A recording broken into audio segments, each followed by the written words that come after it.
आपके बीच में बताना चाहता हूं।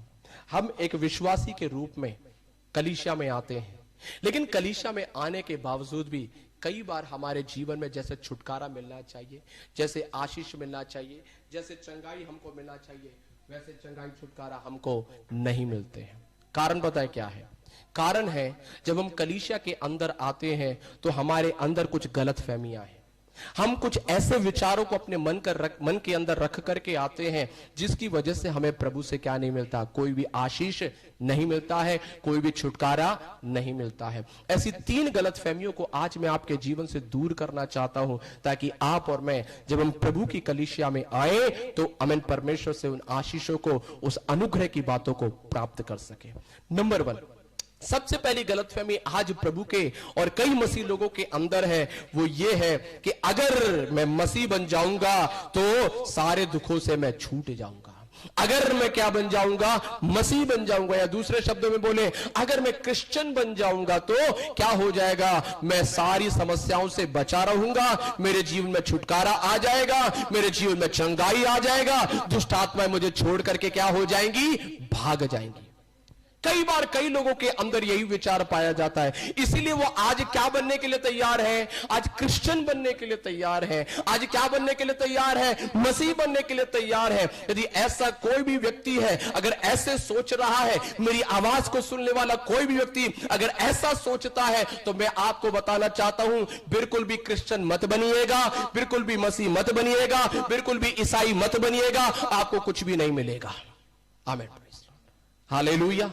बिल्कुल ईसाई बनने से कुछ नहीं मिलेगा, क्रिश्चियन बनने से कुछ नहीं मिलेगा। अगर कुछ बनना है तो मैं आपको बताना चाहता हूं, आपको क्या बनना है? आपको परमेश्वर का बेटा और परमेश्वर की बेटी बनना है। Hallelujah, hallelujah. मैं आपको बताना चाहता हूं, ये स्त्री के जीवन से बताना चाहता हूं। आमीन। यीशु ने कहा ये कौन है? ये अब्राहम की बेटी है। अब्राहम की बेटी है तो इसका मतलब ये परमेश्वर को जानने वाली एक बेटी है। लेकिन क्या उसके जीवन में छुटकारा था? क्या? कोई छुटकारा नहीं है। परमेश्वर की बेटी है, अब्राहम की बेटी है। अब्राहम के बारे में अगर हम पढ़ेंगे तो अब्राहम से 3 धर्म निकले। सबसे पहला धर्म था यहूदी धर्म, दूसरा धर्म है इस्लाम, हालेलुया, और तीसरा धर्म जो अब्राहम से निकला वो है मसीहत अर्थात क्रिश्चियनिटी। जब परमेश्वर का वचन यहां पर कहता है कि ये अब्राहम की बेटी है, तो इसका मतलब वो एक यहूदी स्त्री थी, अर्थात हालेलुया यहूदी स्त्री थी।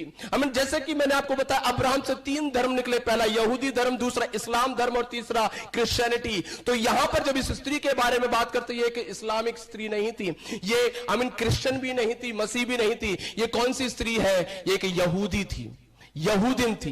लेकिन यहूदी है, यहूदिन है, लेकिन फिर भी इसके जीवन में कौन काम कर रहा है? शैतान काम कर रहा है। फिर भी किसने इसके जीवन को ग्रसित करके रखा हुआ है? दुष्ट आत्माओं ने ग्रसित करके रखा हुआ है। ठीक आज उसी रीति से कई लोग क्रिश्चियन बनना चाहते हैं, ईसाई बनना चाहते हैं, गले में लंबा क्रूस को टंगा लेते हैं, कानों में लंबे क्रूस को टंगा लेते हैं। कई लोग तो घरों पर यीशु मसीह की तस्वीरों के आगे कैंडल और मोमबत्तियों को बत्तियों को जलाना शुरू करते हैं। और कई लोगों को तो यह भी लगता है कि अगर मैं बपतिस्मा ले लूंगी इसका मतलब मैं बिल्कुल सेफ जोन में हूं। हेलो, बपतिस्मा किस लिए लिए हैं? शैतान से छुटकारा पाने के लिए। कई लोग शैतान से छुटकारा पाने के लिए क्या करते हैं? बपतिस्मा लेते हैं। मैं और किसी की बात नहीं करूं, मेरे एक रिश्तेदार थे, है ना। एक दिन अचानक से उनका फोन आया, उन्होंने बोला, उनको मालूम है मैं सेवकाई में हूं, अचानक से उनका फोन आया, अमित हालेलुया, मेरी पत्नी को मैं बपतिस्मा दिलाना चाहता हूं। मेरे चाचा जी थे, मैं अपनी पत्नी को क्या दिलाना चाहता हूं? बपतिस्मा दिलाना चाहता हूं। मैंने कहा क्या हो गया अचानक से? कभी आप चर्च में तो गए नहीं, कभी आप जाते आते नहीं, उसको कुछ दिनों से क्या कर रहे हैं? दुष्ट आत्मा परेशान कर रहा है। इसका मतलब किस लिए बपतिस्मा ले रहे हैं? दुष्ट आत्माओं से बचने के लिए क्या कर रहे हैं? बपतिस्मा ले रहे हैं। मैं आपको बताता हूं, आप 1 बार नहीं 10 बार बपतिस्मा ले लीजिएगा, शैतान फिर भी आपके जीवन में कार्य करेगा। कारण पता है क्या है?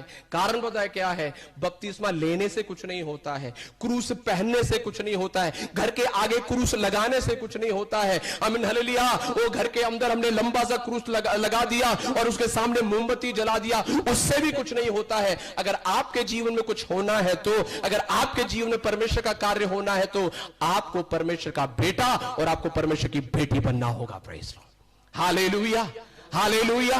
ये धार्मिक क्रियाकलापों से कुछ नहीं होने वाला है, हमें धार्मिक बनने से कुछ नहीं होने वाला है, हमें कोई ईसाई नहीं बनना है, हमें कोई क्रिश्चियन नहीं बनना है, मुझे और आपको परमेश्वर का पुत्र और पुत्री बनना है। Praise the Lord. परमेश्वर ने कहा कि मैं तुम्हारा परमेश्वर रहूंगा, तुम मेरे पुत्र और पुत्रियां होगे, मैं तुम्हारे बीच में चला फिरा करूंगा, मैं तुम्हारा परमेश्वर ठहरूंगा। हे मेरे प्रिय लोगों, क्या आज हम परमेश्वर के पुत्र और पुत्रियां बनने के लिए तैयार हैं क्या? Praise the Lord. क्या हम परमेश्वर के बेटा और बेटी हैं क्या? कई लोग अपने नाम के पीछे क्या लगा लेते हैं? मसीह लगा लेते हैं, है ना? अंकित मसीह, रोहित मसीह। आमीन, प्रेज़ द लॉर्ड। क्या आपको लगता है कि मसीह लगाने से सब कुछ मिल जाएगा? बिल्कुल भी नहीं। जब वो मसीह हमारे जीवन के अंदर आ जाएगा तब छुटकारा आएगा। Praise the Lord.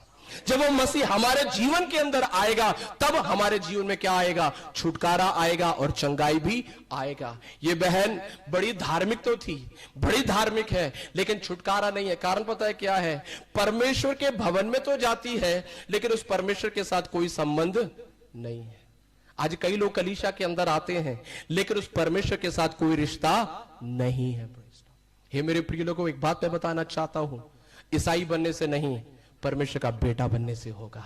ईसाई बनने से नहीं, परमेश्वर की बेटी बनने से होगा। क्या आप परमेश्वर के बेटा हैं?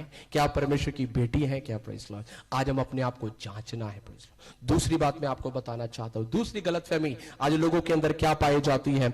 दूसरी गलतफहमी ये पाई जाती है, अगर मैं कलीसिया में निरंतर जाता रहूंगा, जाती रहूंगी, तो मैं सुरक्षित रहूंगी, मेरे जीवन में कोई समस्या नहीं आएगा, शैतान मेरे जीवन में कोई कार्य नहीं करेगा, कोई समस्या, कोई बीमारी मेरे जीवन में नहीं आएगी। अगर ऐसा है तो मैं आपको बताना चाहूंगा इस स्त्री के बारे में। यह स्त्री कहां पर थी? आराधनालय में थी। कहां पर थी? आराधनालय में। इसका मतलब ये आराधनालय में निरंतर आने वाली एक स्त्री है, लेकिन फिर भी 18 साल से क्या लगा हुआ है? 18 साल से क्या लगा हुआ है? उसी 18 साल से दुष्ट आत्मा ग्रसित अवस्था में ये कहां पर आती है? परमेश्वर के भवन में आती है, और परमेश्वर के भवन में आकर के उसी झुकी हुई अवस्था में क्या करती है? गीत भी गाती है, आराधना भी करती है, उस झुकी हुई अवस्था में वचन भी सुनती है, उस झुकी हुई अवस्था में दान भी डालती है, उस झुकी हुई अवस्था में जैसे आती है वैसे ही चली जाती है। क्यों छुटकारा नहीं हो रहा कई विश्वासियों का? क्यों चंगाई नहीं आ रही है कई विश्वासियों के विश्वासी लोगों के जीवन में? पास्टर प्रार्थना कर करके परेशान है, उपवास ले लेकर के परेशान है, आमीन, हालेलुया, लेकिन फिर भी कई विश्वासियों के जीवन में वो आशीष, वो छुटकारा, वो चंगाई क्यों नहीं मिलता है? कारण पता है क्या है? मैं आपको बताता हूं। सिर्फ कलीसिया आने से नहीं चलेगा, सिर्फ कलीसिया आने से नहीं चलेगा, तो फिर कैसे चलेगा? मैं आपको बताता हूं। Praise the Lord. हम सब लोग डॉक्टर के पास जाते हैं, सब लोग जाते हैं कि नहीं जाते हैं? कभी ना कभी तो सब लोग गए होंगे।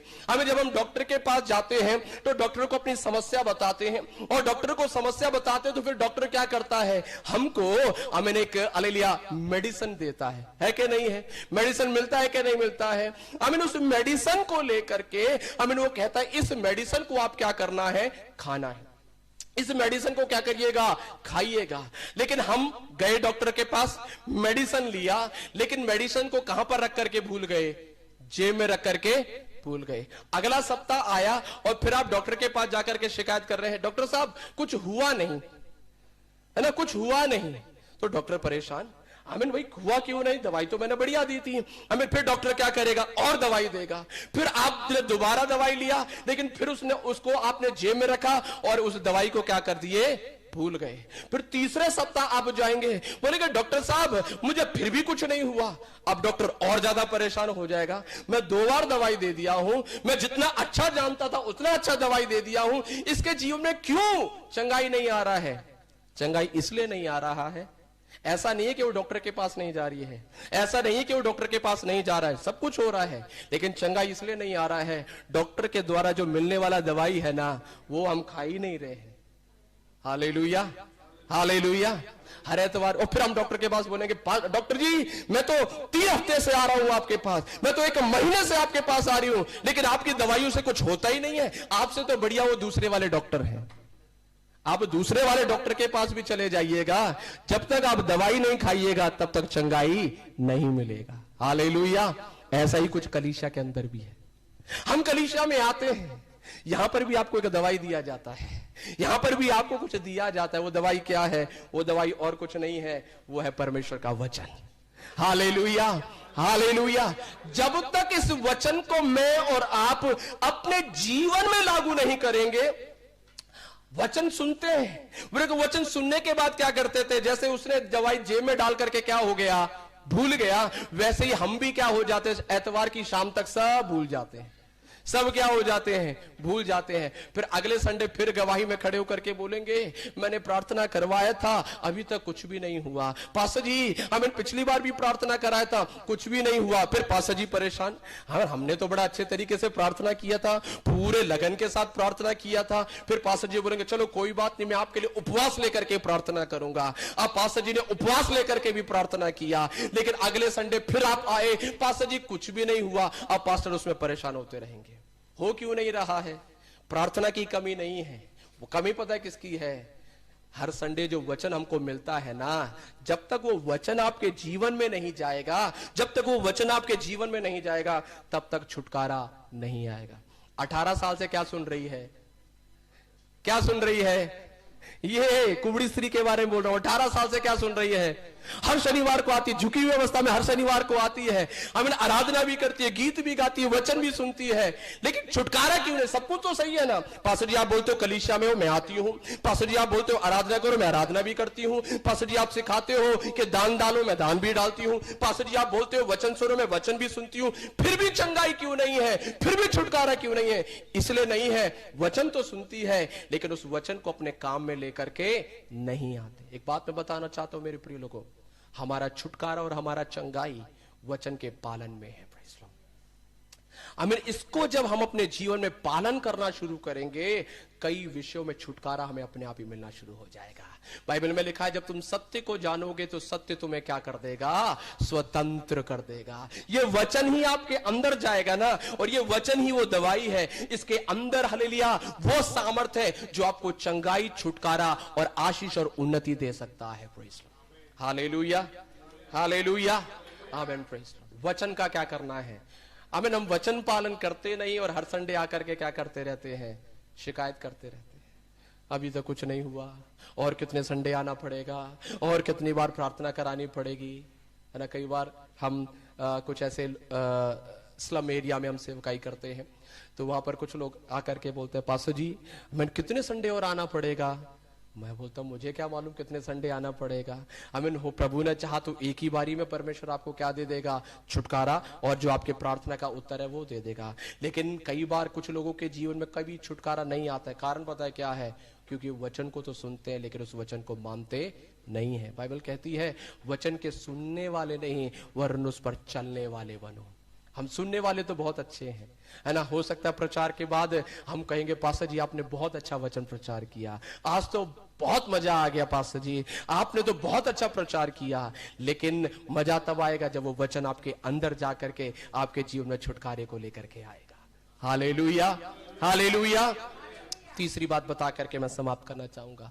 अब तो क्या कर रहे हैं? हर संडे आ रहे हैं, पास्टर जी से प्रार्थना करा रहे हैं, लेकिन कुछ भी नहीं हो रहा है। कारण पता है क्या है? कुछ भी नहीं हो रहा है, नहीं हो रहा है। फिर हम पता क्या करेंगे? कुछ विश्वासी फिर सोचना शुरू करते हैं, चलो क्या कर देते हैं, दूसरे कलीसिया में चलते हैं। इस कलीसिया में तो कुछ नहीं होता है, इस कलीसिया में तो कुछ नहीं होता है, चलो हम क्या करते हैं, दूसरे कलीसिया में चलते हैं। आमीन। इस प्रकार से कई बार कुछ विश्वासी क्या हो जाते हैं? भटक जाते हैं, है ना। इधर से उधर, उधर से इधर, इधर से उधर। आमीन। Praise Lord. हम क्या हो जाते हैं? भटक जाते हैं, है ना। एक बात मैं पास्टर जी आपको बताना चाहता हूं, हमें जो मैंने खुद सीखा, एक प्रभु के दास है श्री बिशप आमोस सिंह, है ना, छत्तीसगढ़ में उनका सेवकाई है, बहुत जाने माने प्रचारक है। एक बार मैं उनका प्रचार सुन रहा था, उन्होंने मुझे इस प्रकार से कहा कि जब भी आपकी कलीसिया से कोई व्यक्ति जाए तो दुखी नहीं होना है। क्यों दुखी नहीं होना है? उन्होंने कहा जब वो आपकी कलीसिया में नहीं टिक पाया तो वो कहीं नहीं टिक पाएगा। Hallelujah, hallelujah. अगर वो टिकना था ना तो वहीं पर क्या हो जाता? टिक जाता, और टिक जाता तो बढ़ भी जाता। हालेलुया, हालेलुया, है ना। देखो मैं आपको बताता हूं, बाइबल में विश्वासी को किसके रूप में देखा गया मालूम है? एक पेड़ के रूप में देखा गया है। है ना।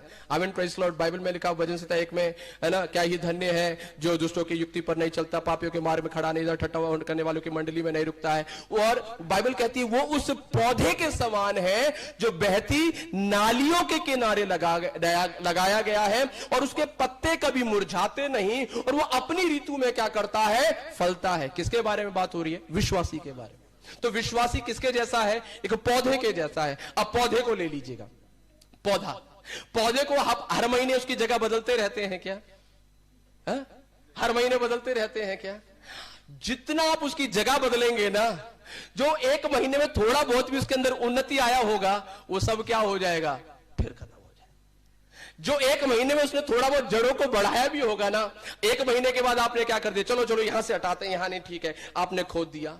अब उसको लगा करके क्या कर दिया, दूसरी जगह पे लगा दिया। अब उसे दोबारा से कहां से शुरुआत करनी पड़ेगी? शून्य से करनी पड़ेगी।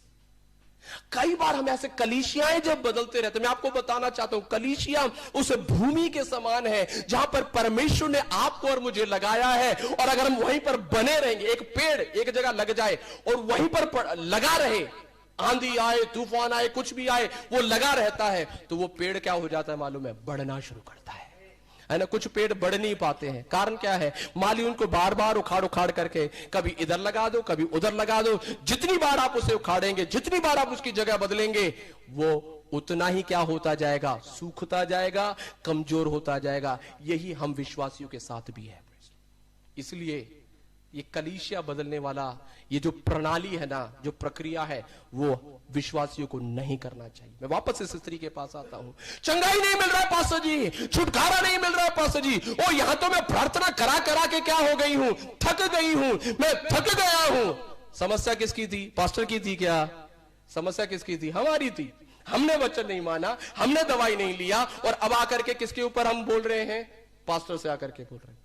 फिर हम सोचेंगे चलो ये इसको क्या, ये चर्च को हम क्या कर देते हैं, दूसरे चर्च में चले जाते हैं, बदल देते हैं। आप चले जाइए दूसरे चर्च में। मैं एक बात और आपको बताना चाहता हूं, तीसरी बात और बहुत ही महत्वपूर्ण, सारी कलीसियाएं एक जैसी नहीं होती हैं। कई बार कुछ लोगों को लगता है सारी कलीसियाएं कैसी हैं? एक जैसी। कहीं पर भी चले जाओ, इस संडे इसमें चले जाओ, उस संडे उसमें चले जाओ, आई मीन सारी कलीसियाएं क्या है? एक जैसी हैं।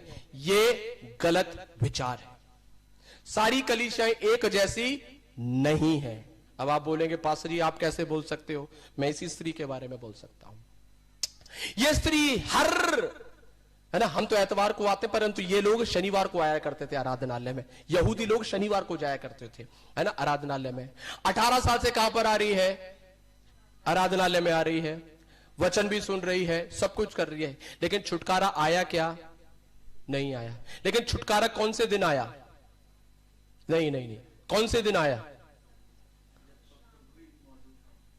बाइबल कहती है छुटकारा उस दिन आया जब उस आराधनालय में कौन आए थे? कौन आए थे? यीशु आए थे। हालेलुया। यानी कि जिस उस आराधनालय में जब यीशु आ गए तो इसको क्या मिल गया? छुटकारा मिल गया। Hallelujah, hallelujah. यानी कि आपका छुटकारा, आपकी चंगाई और आपकी आशीष कौन सी कलीसिया में मालूम है? वो अमीन हालेलुया उस कलीसिया में है जिस कलीसिया में यीशु है। Hallelujah, hallelujah. जिस कलीसिया में कौन है? यीशु है। अब आपको इसलिए मैंने बोला सारी कलीसिया एक जैसी नहीं है। हम सोचते हैं और उधर भी तो क्रूस लगा हुआ है, उधर भी तो यीशु मसीह के गीत गाए जाते हैं, बिल्कुल अच्छी बात है, लेकिन मैं कुछ भेद की बात बताने के लिए जा रहा हूं। सारी कलीसियाओं में यीशु मसीह नहीं है। यह आप हो सकता है आपको थोड़ा सा अजीब लगेगा। सारी कलीसियाओं में यीशु मसीह नहीं है, और मैं आपको ये वचन से ही क्या करना चाहूंगा? प्रमाणित करना चाहूंगा। मेरे साथ निकालिएगा प्रकाशित वाक्य की किताब, और उसके 3रे अध्याय में हम जाएंगे। प्रकाशित वाक्य की किताब 3रा अध्याय, उसका 20वां पद। बस मैं 2-3 मिनट में समाप्त करने के लिए जा रहा हूं। प्रकाशित वाक्य 3रा अध्याय, उसके 20वें पद को जल्दी से हम निकालेंगे। और कोई पढ़ दीजिएगा ऊंचे शब्दों में। देख मैं द्वार पर खड़ा हुआ खटखटाता हूं, यदि कोई मेरे शब्द को सुनकर के द्वार खोलेगा तो मैं उसके पास भीतर आकर उसके साथ भोजन करूंगा। बस मैं उसके पास भीतर आकर उसके साथ क्या करूंगा? आपको मालूम है ये कौन बोल रहे हैं? और आपको यह मालूम है ये किससे बोल रहे हैं? अविश्वासियों से नहीं बोल रहे हैं, विश्वासी भी नहीं, कलीसिया से बोल रहे हैं, कलीसिया से। आप पढ़ लीजिएगा ऊपर जाकर के, 7 कलीसियाओं के लिए स्वर्गदूतों के द्वारा परमेश्वर ने संदेश भेजे। जब 7 कलीसियाओं के लिए परमेश्वर संदेश दे रहे थे तो एक कलीसिया से प्रभु यीशु मसीह क्या बोल रहे हैं? हेलो चर्च के लोगों, कलीसिया में आए हुए लोगों, अमीन मेरी आवाज तो सुनो ना, अमीन मैं खटखटा रहा हूं, मैं खटखटा रहा हूं। इसका मतलब सारे विश्वासी अंदर है, लेकिन यीशु कहां पर है? यीशु कहां पर है? बाहर है। तो अंदर क्या कर रहे हैं विश्वासी? आमीन। विश्वासी व्यस्त है। क्या है? व्यस्त है। किन बातों में व्यस्त है मैं बताता हूं। कुछ हालेलुया विश्वासी व्यस्त है, आमीन, रविवार को आराधना के लिए आते हैं, लेकिन किस लिए क्या करते हैं? आपस में गप्पे लड़ाने के लिए व्यस्त है, आपस में बातचीत करने के लिए व्यस्त है। कई बार हम व्यस्त हैं, अपने अपने कामों में व्यस्त है। Praise Lord. मैं के कलीसिया में कई साल पहले जाया करता था, और उस कलीसिया में एक बहन जी थी, है ना, उन्होंने प्रभु के लिए अपना घर आमीन दे दिया। उन्होंने कहा कि पास्टर जी हमारे घर पर आराधना किया करिए, है ना, यहां पर हम कलीसिया शुरू करेंगे। प्रभु के दास ने वहां पर आराधना शुरू कर दिए, लेकिन कई साल हो गए वहां पर सेवकाई जो है वो कभी बढ़ता नहीं था। वहां पर सेवकाई जो है बढ़ता नहीं था। कारण पता है क्या है? अब पास्टर जी भी परेशान कि भाई सेवकाई बढ़ क्यों नहीं रहा? हम प्रार्थना करते हैं, सुसमाचार सुनाते हैं, सब कुछ करते हैं। तो कारण बाद में जाकर के समझ में आया, जिन बहन जी ने अपना जो घर प्रभु की आराधना के लिए दिया था, अपना फ्लोर, उनके मन के अंदर एक विचार था। वो एक्चुअली क्या था? उन बहन जी का एक बिजनेस था। ओके, उस बिजनेस के लिए लोग चाहिए। तो उन बहन जी ने क्या सोचा, मेरे घर पे आराधना होगी, लोग आएंगे तो मुझे बाहर जाने की जरूरत नहीं है। मैं उन्हीं लोगों को ही क्या कर दूंगी? अपना बिजनेस बता दूंगी, और उन्हीं लोगों को यहीं पर ही क्या कर लूंगा? अपने बिजनेस में जोड़ लूंगी। देखिएगा, कुछ लोग कलीसिया में किस लिए आ रहे हैं? मैं आपके ऊपर आरोप नहीं लगा रहा हूं, मैं सामान्य रूप से बता रहा हूं। आमीन प्रेज़ लॉर्ड। कई बार हम अपने अपने मतलब और अपने अपनी बातों के लिए आ रहे हैं, लेकिन बाइबल कहती है यीशु मसीह कहां पर थे? दरवाजे पर। क्या कर रहे हैं? आमीन। कलीसिया अंदर है, सब कुछ अंदर है, क्वायर टीम अंदर है, बड़ा बढ़िया। और आगे लिखा हुआ है, कोई मेरा शब्द सुनकर के क्या करे? द्वार खोले। इसका मतलब यीशु मसीह चिल्ला रहे हैं और अंदर कोई सुन नहीं रहा है। क्यों नहीं सुन रहे हैं मैं बताऊं? क्योंकि अपनी ही बातों में क्या हो रखे हैं? लीन है। किसी को प्रभु की बातों से मतलब नहीं। इसलिए मैंने कहा हर कलीसिया में यीशु मसीह नहीं है। आज कई कलीसियाओं में प्रभु यीशु मसीह नहीं पाए जाते। अब सवाल आपके अंदर ये आएगा, पास्टर जी हमें कैसे पता चलेगा कि कौन सी कलीसिया में प्रभु है और कौन सी कलीसिया में प्रभु नहीं है? है ना? तो मैं आपको सिर्फ परेशान करने के लिए सवाल के साथ नहीं छोड़ूंगा, एक जवाब भी आपको बता के जाता हूं। किस कलीसिया में प्रभु है, कौन सी कलीसिया में परमेश्वर है, उसकी क्या पहचान है? 2 पहचान मैं आपको बताता हूं। नंबर 1, जिस कलीसिया में यीशु होते हैं, नंबर 1 वहां पर अधिकार के साथ वचन प्रचार किया जाता है। बड़े ध्यान से सुनना, जिस कलीसिया में यीशु मसीह होते हैं वहां पर कैसा वचन प्रचार किया जाता है? अधिकार के साथ वचन प्रचार किया जाता है। और जब अधिकार के साथ वचन प्रचार किया जाता है तो कई लोगों को वो वचन फिर क्या करता है? चुभता भी है। कई लोगों को वचन स्पर्श भी करता है। कई लोगों को वो वचन क्या करता है? दुखी भी करता है। कई लोगों को रुलाता भी है। कई लोगों को पश्चाताप में भी लेकर के आता है, और कई लोगों को सुधारता भी है। हालेलुया। अगर किसी कलीसिया के अंदर परमेश्वर का वचन सामर्थ के साथ, अधिकार के साथ, बिना किसी विश्वासी से डरे हुए अगर पास्टर प्रचार करते हैं तो समझ जाना उस कलीसिया में यीशु मसीह है। हालेलुया। एक बात मैं बताऊं, आमीन, मैं अपनी तरफ से नहीं बोल रहा हूं, पढ़ना चाहे तो मैं पढ़ के सुना सकता हूं। लूका 4 उसके 32वें पद को पढ़ दीजिएगा। लूका उसका 4था अध्याय उसके 32वें पद में क्या लिखा हुआ है? जल्दी से लूका रचित सुसमाचार 4था अध्याय उसका 32वां पद जी।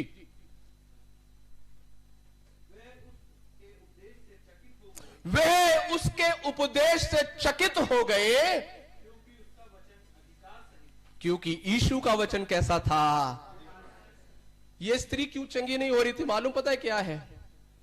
इससे यीशु के आने से पहले वहां पर और भी प्रचारक थे। शास्त्री लोग प्रचार किया करते थे, लेकिन उनके प्रचार में क्या नहीं है? कोई अधिकार नहीं है, कोई सामर्थ्य नहीं है। लेकिन जब यीशु आए तो यीशु के प्रचार के अंदर क्या था? अधिकार था और सामर्थ्य था। इसीलिए एक जगह पर ऐसे लिखा हुआ, जब यीशु एक बार आराधनालय में प्रचार कर रहे थे तो पीछे एक दुष्टात्मा ग्रसित बैठा हुआ था। बाइबल कहती है जब उसने वचन सुना तो वो दुष्ट आत्मा उसे क्या करने लगा? चिल्लाने लगा, हे यीशु, आप यहां पर क्या कर रहे हैं बोल करके खुद ब खुद दुष्ट आत्मा क्या हो गया? प्रकट हो गया। बड़े ध्यान से सुनिएगा, जब परमेश्वर का वचन अधिकार के साथ प्रचार किया जाता है ना, तो दुष्ट आत्मा वहां पर बैठ नहीं सकते हैं। क्या आपकी कलीसिया में वचन का प्रचार अधिकार के साथ किया जाता है? अगर हां तो समझ लीजिएगा यीशु मसीह यहां पर है, क्योंकि जहां यीशु मसीह जाते थे वहां पर क्या होता था? अधिकार के साथ वचन प्रचार होता था। दूसरी चीज और बता करके समाप्त करता हूं, जहां यीशु मसीह होते हैं वहां पर चिन्ह और चमत्कार होते हैं। जहां यीशु मसीह होते हैं वहां सामर्थ के काम होते हैं। इसी आमीन हालेलुया लूका 4:36 को जरा पढ़ दीजिएगा, क्या लिखा हुआ है? अचंबा हुआ कहने लगे, यह कैसा वचन है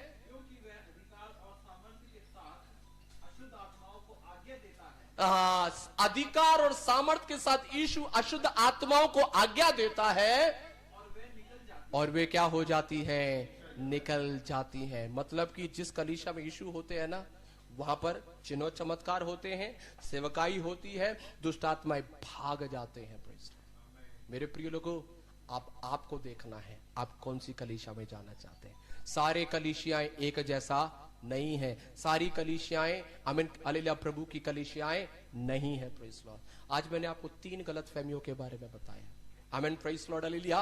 कई बार आप सोचते होंगे, ओ मैं क्रिश्चियन बन जाता हूं, मैं बपतिस्मा ले लेती हूं, मैं ऐसा कर लेता हूं, मैं वैसा कर लेता हूं, शायद मैं ठीक ठाक रहूंगा, शायद मैं भला चंगा रहूंगा। एक बात मैं बता दूं, आमीन क्रिश्चियन बनने से नहीं, आमीन हालेलुया क्रूस लटकाने से नहीं, आमीन धार्मिक क्रियाकलाप करने से नहीं। जिस दिन आप और मैं परमेश्वर के बेटा और बेटी बन जाएंगे, उसी दिन परमेश्वर का कार्य आपके जीवन में होने लगेगा। Praise Lord. आमीन। दूसरा मैंने आपको बताया हालेलुया आमीन ग्लोरी टू गॉड, ओ आमीन कलीसिया जाऊंगा तो वे सब भला चंगा रहेगा। नहीं नहीं नहीं, सिर्फ कलीसिया जाने से नहीं, वरन जब कलीसिया में वचन सुनाया जाता है, उस वचन को जब हम पालन करेंगे, जब उस वचन को हम अपने जीवन में लेकर के आएंगे, तब परमेश्वर का कार्य हमारे जीवन में शुरू हो जाएगा। तीसरा मैंने आपको बताया सब कलीसिया एक जैसा है, बिल्कुल भी नहीं। आमीन केवल वही कलीसिया प्रभु का कलीसिया जहां पर यीशु मसीह है। क्या आज हमारी कलीसिया में यीशु है? अगर है तो इस कलीसिया में बने रहिएगा। परमेश्वर आपको छुटकारा और चंगाई प्रदान करेंगे। आइए हम सब अपनी आंखों को बंद करेंगे और हम सब मिलकर के प्रार्थना करेंगे, और प्रार्थना के साथ इस सभा को आमीन हम यहीं पर समाप्त करने के लिए जा रहे हैं। Praise the Lord Jesus, hallelujah. Praise the Lord Jesus, hallelujah.